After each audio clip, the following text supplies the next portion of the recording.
After that again? I think I heard something.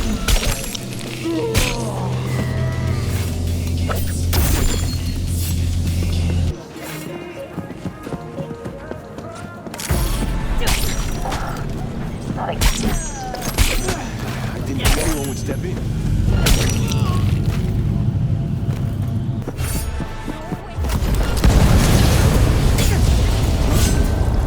Commence an investigation. The terrorists! Stay vigilant!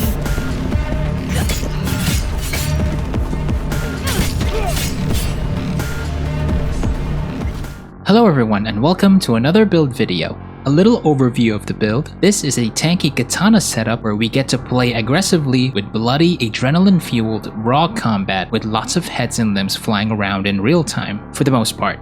We'll be using a combination of the Berserk and the Sandevistan Cyberware abilities during the leveling process up until the endgame tail of the build. We'll also be having fun with different varieties of blade weapons in the game, so aside from katanas, we'll be using other blades as well.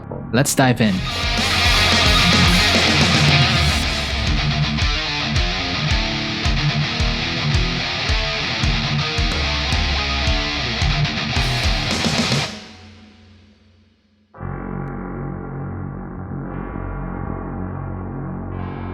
For our starting attributes, let's max out reflexes first so we could get a head start on our blade skill. We want to bring this attribute to at least 15 so we could get 2 of the most important perks in blades. Then, we want 2 points on tech for the true craftsman perk, and 2 points on cool mainly to give a bigger progression cap for our cold blood skill. We need to spec into the cold blood perk so we can start getting experience on the progression as early as possible.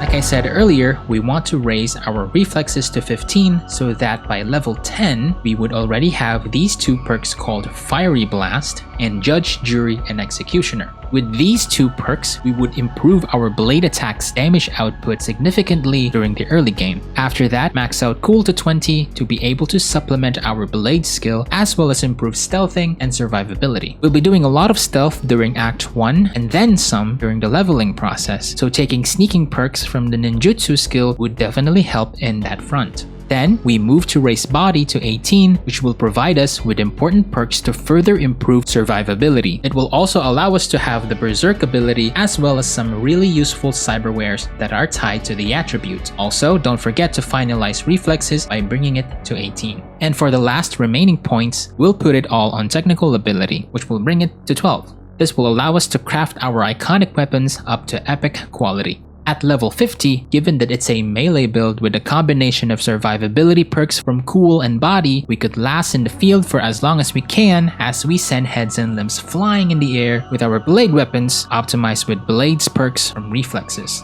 And because of a maxed out cool, we will have Merciless, which will further improve our damage output. Moving on to perks for the blade skill tree, generally, we'll take the ones that will improve our damage output overall. But a few specifics here that I would like to talk about. Stamina is critical for this build because we want to perform combos for as long as we can. During the early game and in the leveling phase of our playthrough, without this perk, we'll always find ourselves running out of stamina with just a few swings. This particular perk is enough for us to conserve our stamina, so be sure to max it out as soon as possible. For the entire skill tree, these 2 perks are probably the most important ones that we need to grab. They unlock at 15 reflexes, so prioritize on getting it there and then spec into these 2 perks once they're available. Judge, Jury, and Executioner will deal 100% bonus damage against enemies with max health, perfect for dagger throwing during stealth and nuking enemy health with first strikes, essentially with the possibility of one-shotting them. But if that doesn't kill them, you would have this perk to finish the job. Fiery Blast will deal bonus damage based on enemy health. The more the enemy health is missing, the higher the bonus damage would be. The athletics skill is one of the key factors of the build. In terms of survivability, what we'll be getting here mostly are all related to health regeneration. So let's do a rundown on how health regen works. At default, health regen rate is 3 outside of combat and 1 during combat, but only if we have regeneration. And so, be sure to grab this perk to be able to activate health regen while in combat. Another thing to note about health regen is that there's a threshold, meaning there's a certain limit to the amount of health that can be regenerated, 60% to be exact, both out and during combat. But with the perk Epimorphosis, we can raise this threshold up to 75% in combat and up to 100% outside of combat. At least 1 point to this perk is enough to get the 100% health threshold outside of combat. And with the shower buff that we can activate at V's apartments, we'll be able to gain an additional 20% to our in-combat health regen and an additional 20% threshold, bringing our in-combat health regen threshold to 95%. So with all of that said, the athletics skill tree offers a few perks to improve health regen, not only in its numbers but also in the mechanic itself. To boost our health regen rate to both in combat and out, Dog of War will increase our health regen rate by 60% during combat. Rapid blood flow from the cold blood tree will increase it both in combat and out of combat by 10% per stack of cold blood. And Cardio Cure will improve it further by 25% while moving. So that's kind of a lot of health regen rate boosts. Now, the health regen mechanic has this certain quirk where if at any point while your health regenerates, you get hit by anything, the health regen would just stop. And that can be a little annoying and would completely negate the point of health regen. So we grab this perk called Tenacious V, where getting hit would not interrupt health regen. It's definitely a must-have, so be sure to grab this one. And to round up everything about health regen, another important factor is to stock up on bounce backs, specifically Mark III. This particular item will provide us with a bonus rate of 6% health per second for 30 seconds. Grab the crafting spec for this from med vendors, then craft them for as many as we want. Moving on to the ninjutsu skill, we'll be going through 2 phases for this tree. First is we will focus on stealth, so we will be taking sneaking bonuses and perks that will improve stealth itself. After that, we'll respec and eventually forgo those sneaking perks and shift entirely to aggressive combat. Here are some useful stealth perks that we may want to max out while we are leveling our V. They'll give significant boosts to our damage output while in stealth and improve our sneaking abilities overall. Once we've maximized body-related perks and cyberware, we may respec these perks out and set aside those spare points for now. During the leveling process of the build, we want to stealth as much as possible because of how dangerous the enemies are during the early to mid-game. Avoiding damage is pretty much one way to survive during those times, and we can do that by sneaking around and throwing knives at our enemies. And so, we'll take Dagger Dealer to allow us to throw our equipped knives at the enemies. And while we have this perk, be sure to grab Juggler, in which when you defeat an enemy or land a critical hit with a thrown knife, we will immediately regain all of our knives in cooldown. When we get comfortable landing headshots with our thrown knives, we'll pretty much clear an entire room easily. So, grabbing those stealth perks mentioned earlier would definitely be a big help. Like any other cold blood setup in Baby's builds, this wonderful snowflake of perks that are connected together will supplement our already impactful skill trees to further improve their offensive and defensive capabilities. Obviously, we want the centerpiece of the snowflake here, Cold Blood. This is where you can stack your Cold Blood, in which, at its base, will increase your movement speed by 2% per stack. With this alone, you'll be able to stack up to 3. Now, to improve the cold blood mechanic even further, we'll take Coagulant, which will have our stacks of cold blood expire 1 by 1 instead of everything altogether. With Critical Condition, we'll further prolong our stacks by increasing its duration by 50%. Cold and Calculating will give us a 50% chance to gain stacks when dealing critical hits, another way of getting cold blood stacks. And finally, for more stacks of Cold Blood, Cold as Blood will increase our max stack amount to 5. But before we move on to the next part, Predator at its max will increase our melee attack speed by 30% per stack, which totals to 150% bonus attack speed. Which is crazy, but the thing about attack speed is that every melee weapon type has a cap on their respective attack speed stats. For katanas, that cap is at 4.68, which we can easily achieve with just a single stack with this perk maxed out. So be sure to spend just 1 point on this one. Earlier, I talked about the health regen mechanic. Now, let's improve our survivability further by grabbing these perks that will boost our defensive stats. From the athletics tree, take Invincible, which will increase our max health by 15%. Steel Shell to boost our armor by 10%. From the Cold Blood skill tree, max out defensive clotting to increase armor by 8% per stack of Cold Blood. And then, Pain is an illusion to give ourselves 5% damage reduction. Now, for more life-saving perks, be sure to take Cheat Death, which will give ourselves more damage reduction as soon as we hit below 50% health. Remember that we have a melee build setup, so getting close and personal against enemies will usually result in us taking a lot of damage. Enemies will deal a lot of damage, especially if we're playing on very hard difficulty. So take advantage of this perk to mitigate those numbers for a short while. And if you can't outlast the damage for long, combining Cheat Death with the perk Blood Swill will ultimately save us from getting flatlined.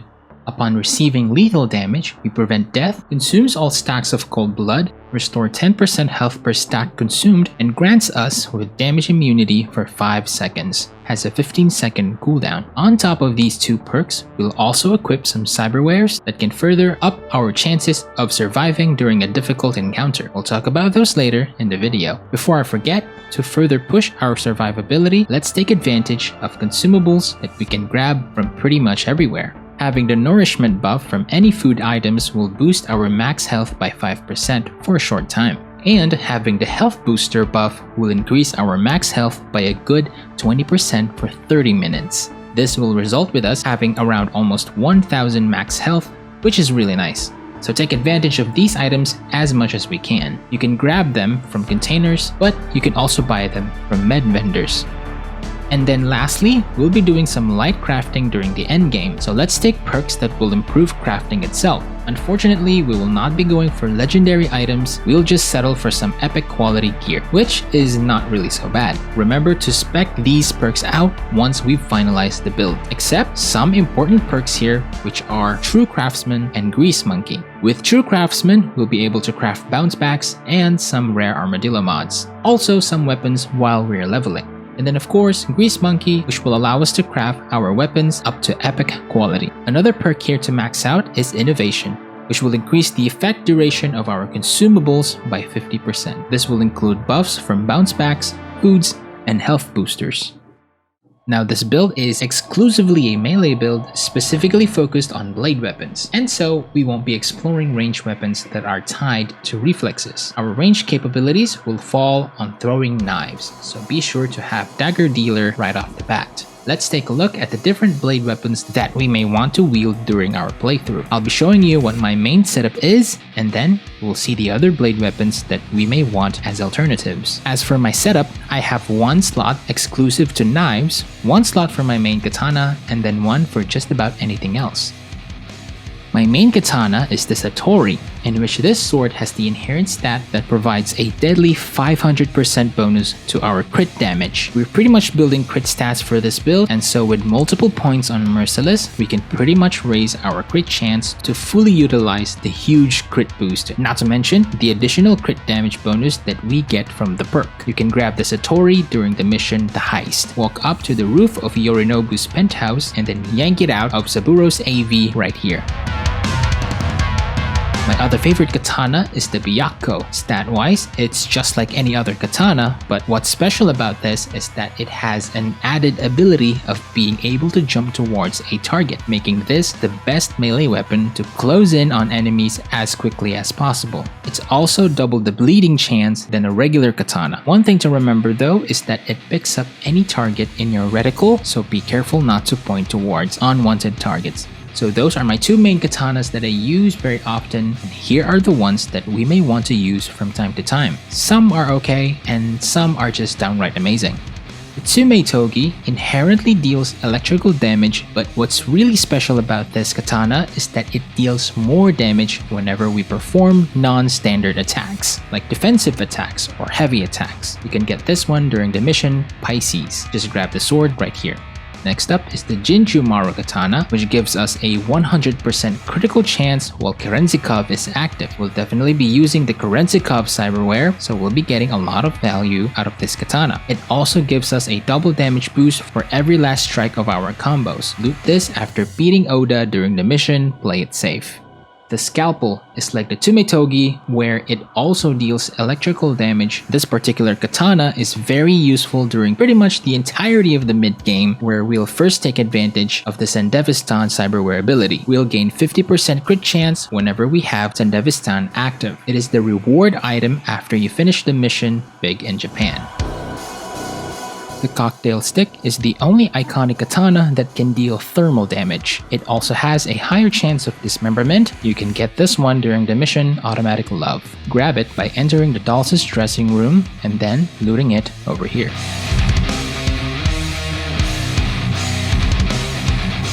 Then of course, we wouldn't forget about just the regular old katana that you can grab from enemies, missions, and vendors. You can buy a legendary quality from Coach Fred. Looting from enemies, you can also find katanas with different damage types like thermal, electrical, or chemical.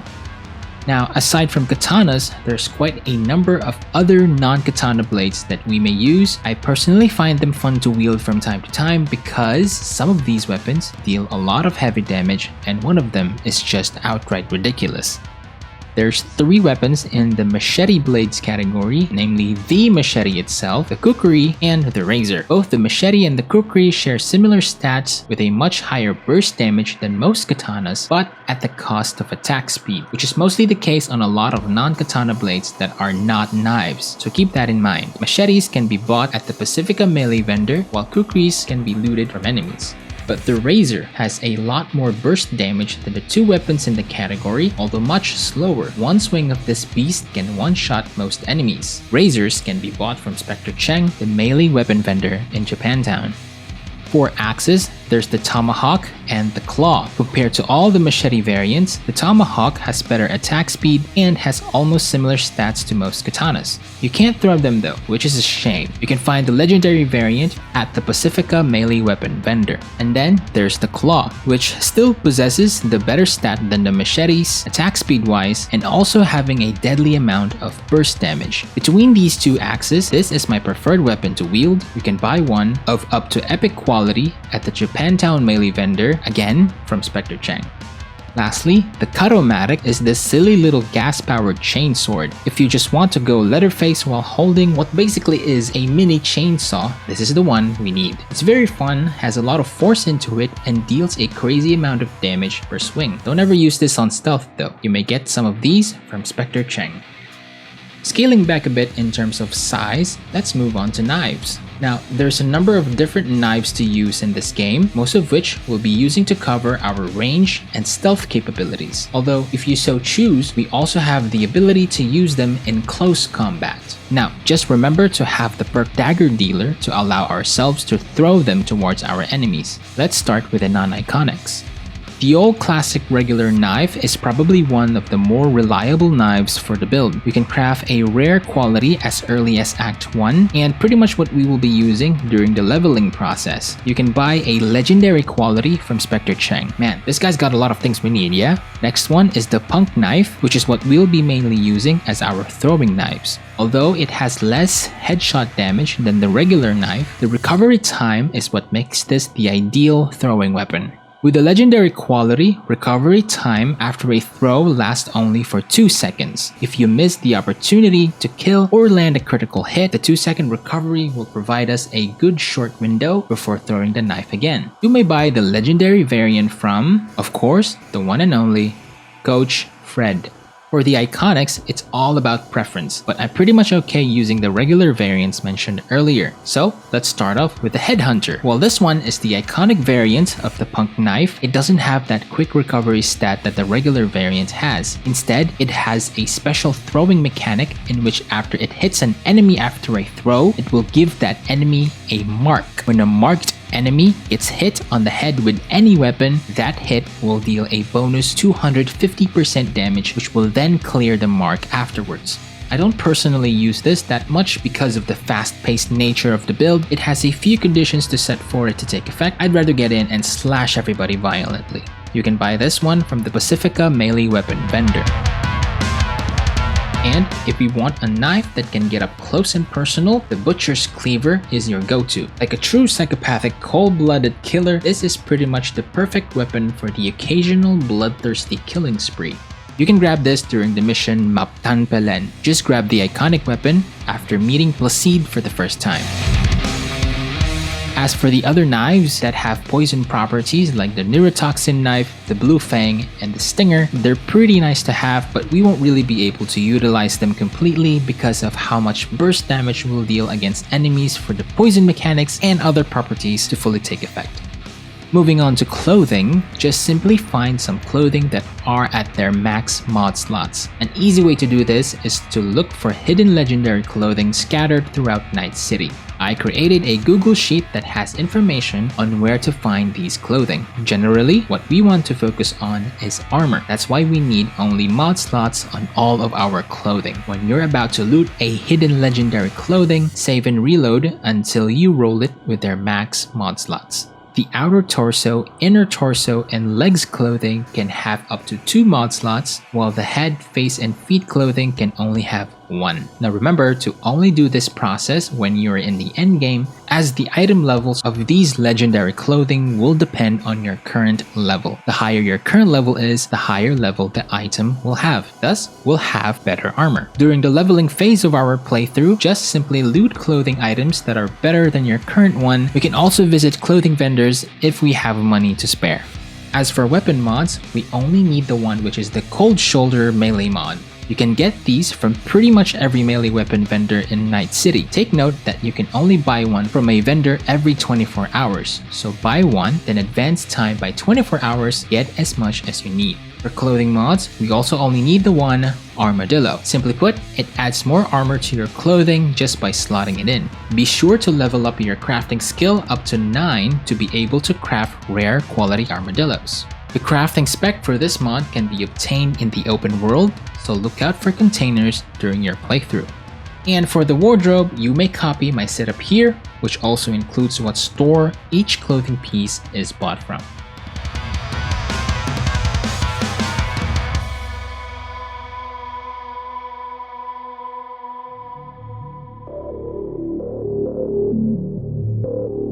Now for our cyberware, we're pretty much going to focus on our survivability. There's a number of body-related cyberware that we can install, so be sure to grab them as soon as they're available. And one of the most important aspects of the build is the Berserk ability, and we can have it with Berserk Cyberware. The one I would most recommend is the Zetatech Berserk Mark V, mainly because of its efficiency. With a 30-second cooldown at its base, we can further reduce this down to at least 12 seconds if we stack 3 rare quality chained berserks. This Berserk Cyberware also gives us 20% bonus melee damage and 10% armor boost whenever it's active. And to top it all off, whenever we kill enemies, we restore 5% of our max health. Simply perfect for our aggressive playstyle setup. We can buy this cyberware from Dr. Chrome. You can find him at the Kabuki Market. As for the mods, again, we want to stack 3 chain berserks to reduce the berserk ability's cooldown. We can get the crafting spec for it from the Aldecaldo camp.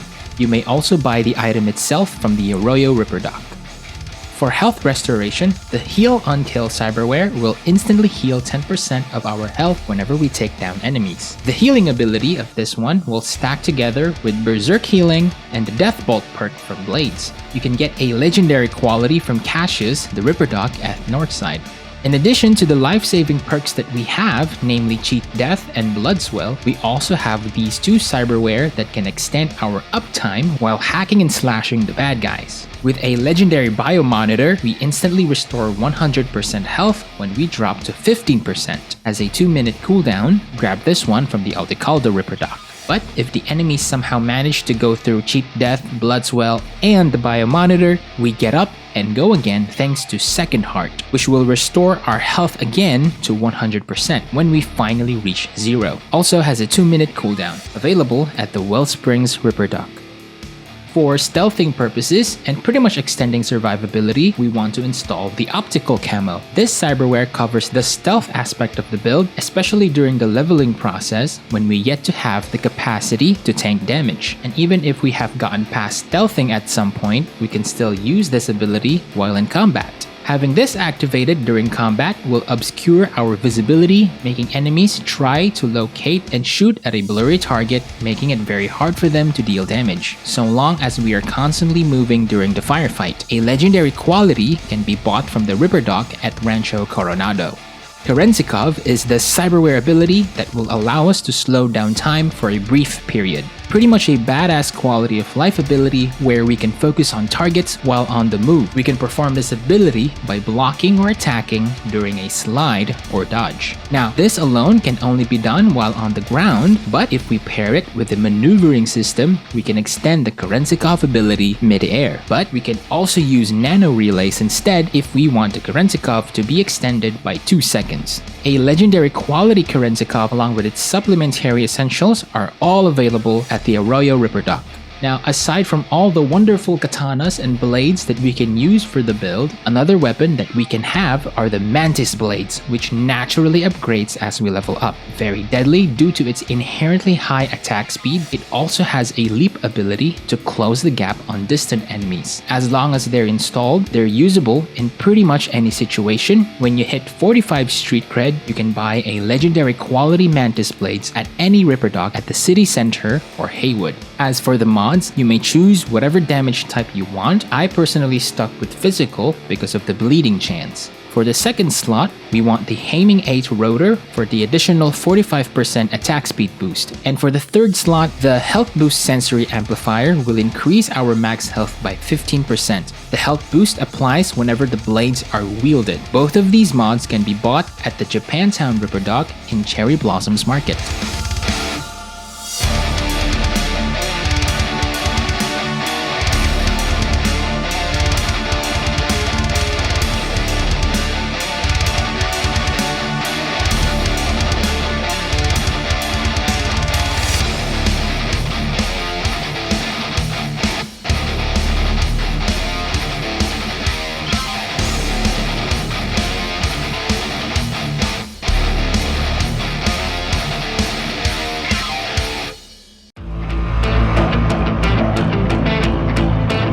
Getting to level 50 will often be a struggle for any build, and this build is no exception. So, for this section, we're gonna be going through the leveling process from the early game up until the finalization of our build.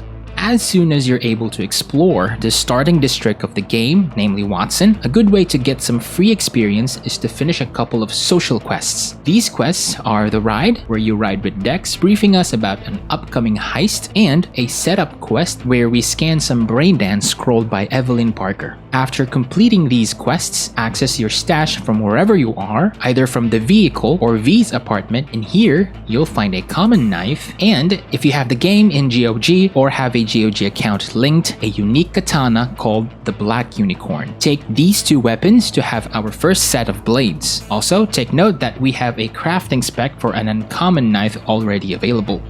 As for our starting perks, we need Dagger Dealer from Ninjutsu, 1 point to the Cold Blood perk to start gaining experience for our Cold Blood skill, and then we max out Flight of the Sparrow from Blades. Now, we are ready to engage in some NCPD hustles and gigs. Be sure to prioritize stealth in any situation. Wear down their numbers a little bit, and then if we're feeling confident, go crazy and cut them up with a katana. For now, it's highly important to avoid gigs that have a very high danger warning, as they would completely destroy us. Leave them for now and try to do some NCPD hustles around Kabuki and Little China. Also avoid Maelstrom enemies. They're pretty annoying and I don't ever like to engage against them at this stage yet.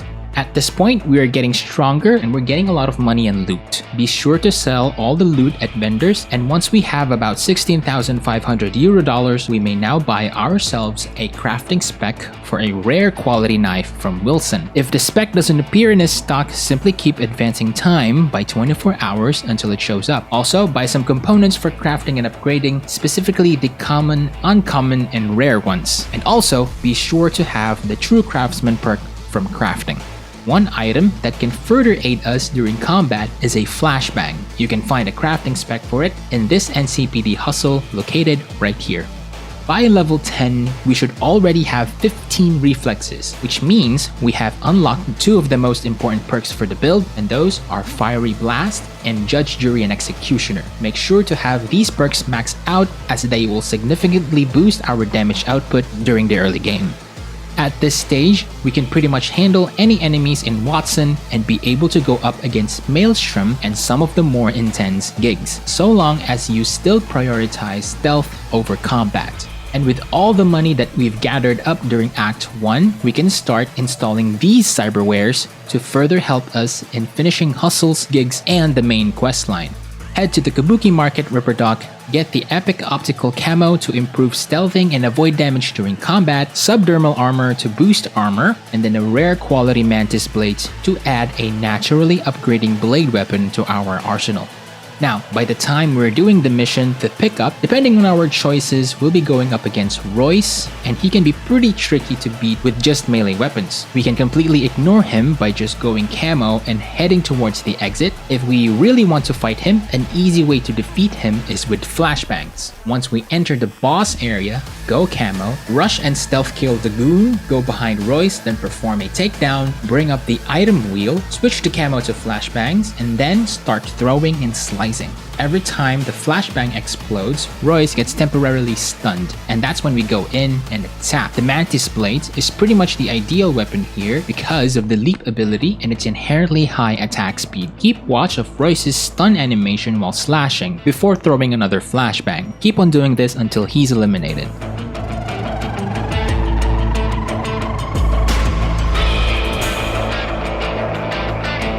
Moving on to the rest of the game, as soon as you start the second act, we may want to head to Fingers, the Ripper Dock at Jig Jig Street, and get ourselves the Chantis and Devistan Mark IV. We will use this cyberware for now as we level up our V, until we are able to replace it with a Berserk ability. Use the Sandevistan ability as much as you can to significantly increase our chances of surviving during an encounter. Stack 3 hit sync mods into the cyberware to improve its uptime. Speaking of Fingers, at some point in the story, we'll be given a choice that will result in losing his services and thus locking us out of some of the more important cyberwares of the build. Make sure that we have these cyberwares before we start the automatic love questline. But if one won't really mind, don't punch Fingers during his interrogation in the quest, the space in between.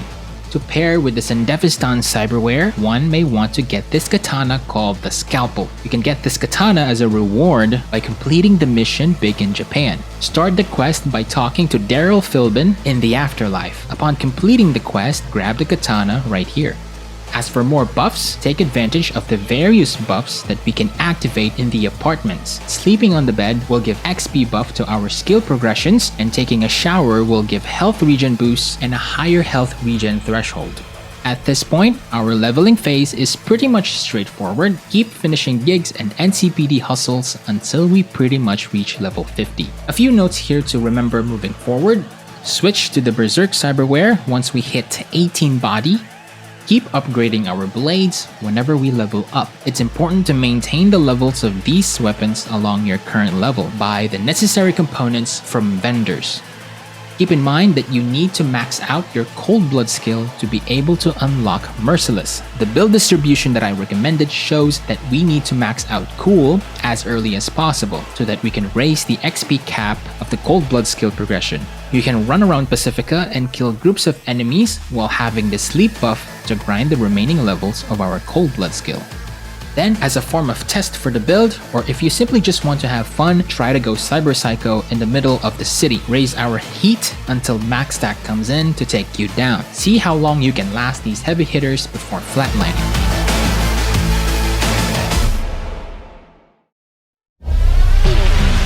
As for Update 2.0 and the Phantom Liberty expansion, specifically our attributes and perk setup, we are going to be much closer to our intended vision of our theme and the build's playstyle.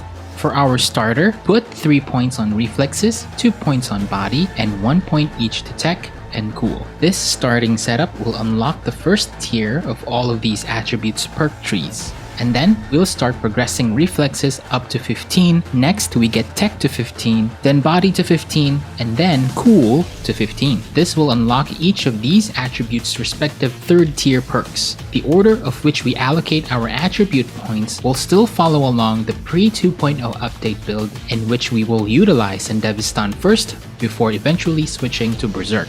After that, we prioritize unlocking each of these attributes' capstone perks. We'll start with technical ability, so let's max this one out. Next, we maxed out body, and then we maxed out reflexes. And then all of our remaining points will go to cool. Now, let's head over to the perks.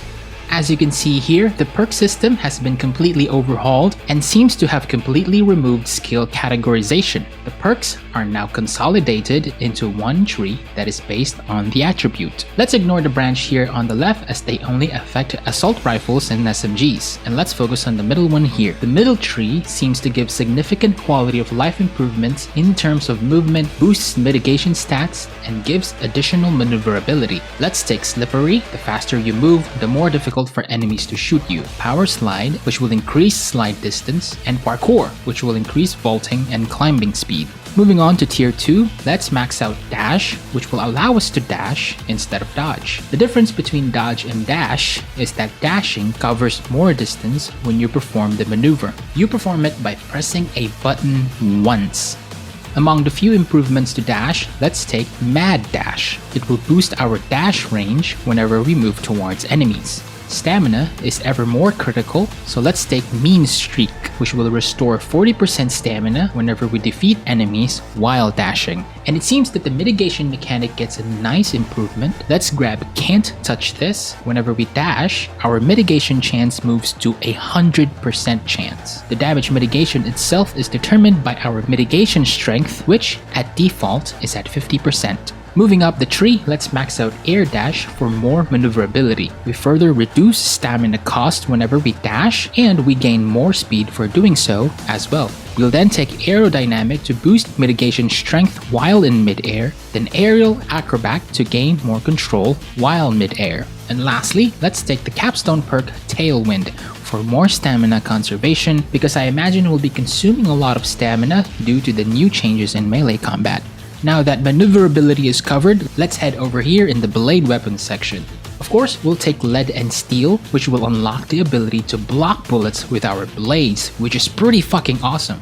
Around that, we'll take Bullet Deflect, which will further make Lead and Steel more awesome by deflecting those blocked projectiles towards wherever you are aiming. You deal more damage if you time those projectile blocks before getting hit, which works very well with Bullet Time. Whenever time is slowed with the use of either Kerenzikov or Sandevistan, Bullet Deflect doesn't consume stamina, and deflected projectiles will always deal critical damage. By taking Seeing Double, we will unlock this damage boosting perk over here, Flash and Thunderclap. You will now be able to perform leap attacks with your blades and will deal additional damage based on the distance. You can also perform these leap attacks mid-air. With the finisher perk Blade Runner, we get stamina reduction when using blades and additional boost to attack speed. When an enemy health is low, we get the opportunity to perform a blade finisher with an added health restoration to boot. Let's also take Opportunist to give us more opportunities to perform finishers. We're going to be focusing on the bleeding aspect of this perk.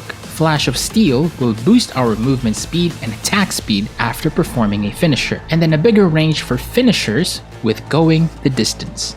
With the new melee combat system, it seems that blades will primarily shine on doing finishers. Taking Slaughterhouse, the capstone perk for the blades path in the tree, will have all of our blade attacks apply bleeding, which is an important factor for performing finishers. When enemies are bleeding, they are more susceptible to finishers, not to mention the added bonus of stamina restoration. Now moving on to the technical ability tree, over here on the left side are mostly improvements to using health items, which is an important aspect of the build. It seems that item recharge will be a thing now, so let's try and improve that stat. Glutton for War, we get an instant recharge to our health items after defeating an enemy. First Aid will improve recharge speed when we have only used one charge. And then Transfusion will provide additional health boost from a final charge of our equipped health item. Moving on up, let's take Health Freak, which will give us additional recharge speed and an additional charge. Borrowed Time will give us an instant recharge after defeating an enemy while we are below 25% health and no charges remaining. Field Medic for faster use of a health item while in combat. As for the rest of the tree here, from Pyromaniac up to Ticking Time Bomb, I may need to do some testing before we commit to these perks, so let's leave these out for now. The middle tree will provide us with numerous improvements to our Cyberware, so let's take a look at what we have here. All Things Cyber will boost our Cyberware stat modifiers and will reduce capacity cost for the integumentary system and skeletal Cyberware. Take note that the new system will implement a capacity feature when it comes to Cyberware, with a certain limit of how much Cyberware we can install. Going over the limit is still possible, but comes with certain debuffs as a trade-off. Investing perk points in this part of the perk tree will be able to use that limit to our advantage. Let's take Chrome Constitution to gain damage reduction provided that we fill our integumentary and skeleton cyberware slots. Renaissance Punk to have additional cyberware capacity based on our attribute levels. Driver Update will simply give us more stat modifiers in all of our cyberware. With Chipware Connoisseur, we'll be able to choose stat modifiers, so that's pretty cool. Licensed to Chrome, we get some pretty decent bonuses like cyberware stat modifier boosts, more armor, and an additional slot to our skeleton cyberware, and with more bonuses on said cyberware. Built Different will unlock the cellular adapter cyberware. With Cyborg, we simply get reduced cooldown on our cyberware abilities. Pairing that with Extended Warranty to increase the duration of our cyberware effects. So those probably include Sandevistan, Berserk, Optical Camo, and other cyberware abilities. And then the capstone over here called Edge Runner, which will allow us to exceed our cyberware capacity but at the cost of reduced max health. This perk will also unlock a cool new buff called Fury, which will increase our damage, crit chance, and crit damage. For the body attribute, we only need the middle tree here, which will provide various improvements to our overall survivability. Painkiller will unlock the ability to regen health while in combat, exactly like how regeneration works. Then we take Speed Junkie, which will give additional health regen rate while sprinting. Pretty similar to Cardio Cure, also has the same icon. Army of One will give additional health regen rate for each enemy nearby. Comeback Kid will provide a bonus health regen rate based on missing health. And Dwarf Head, which will make our health items all the more critical for this build. It will give us a full 100% mitigation chance for 2 seconds whenever we use Blood Pump or a health item. Moving up the tree here, we'll take Adrenaline Rush, which unlocks the Adrenaline feature. This perk alone will provide us with additional health and a huge health regen boost. Adrenaline, based on the description, is like extra health that will decay over time, and while we have Adrenaline, we'll be in a state called Adrenaline Rush, which will prove useful when we take the perks surrounding it. With Unstoppable Force, while we are in the Adrenaline Rush state, we'll be immune to non-damaging status effects like knockdowns and such. Juggernaut will provide additional movement speed and bonus damage. And Calm Mind, which will give a delay before adrenaline begins to decay. And with the capstone perk Pain to Gain, we get a huge health item recharge bonus when we defeat an enemy while in Adrenaline Rush. All the more reason to keep dragging yourself while in the middle of a gunfight using a sword. Finally, the Cool attribute. Sadly, Cold Blood stacking is gone, and so is Merciless. Now, the Cool attribute is much more different, but provides familiar perk mechanics, one of which is the Stealth mechanic, but for this instance, we'll just unlock Sprint Crouching. So let's take this one perk here and max out Ninjutsu. I'd love to delve deeper in this area here, but I would want to play the update first before doing so. Over here is where we get to improve the throwing mechanic. Let's take Killer Instinct, which will give additional boost to our throwables. Also take note that the Tomahawk is probably a throwable weapon now. Max out Scorpion Sting to improve recovery time, and an additional poison application whenever we get a critical hit, headshots, or weak spot hits. Then take Parasite to restore health whenever we get headshots and critical hits from thrown weapons. Up over here is Juggler, which pretty much works the same as current Juggler, but with added bonuses of less recovery time, additional headshot, and weak spot damage. Again, this perk will reset the cooldown of all our throwables when we kill with a headshot, critical hit, or poison. Sleight of Hand will give an added buff whenever we activate Juggler. It will give us additional crit damage and it stacks up to 5, perfect for doing those chain kills with throwing knives. And who would think that they would also add finishers to throwing weapons? Take Act of Mercy to unlock the ability to perform a finisher with a throwable. Also restores health and automatically activates Juggler. And then lastly, take Pounds for whenever we have those times where we'll miss a headshot and can't necessarily kill a target with a thrown weapon. When the enemy health is low after a hit from your thrown weapon, we can perform a finisher which will quickly close the gap from a great distance. And that is pretty much it. Thanks for watching. Check out my other build videos in the channel and be sure to subscribe to stay tuned for more build videos in the future.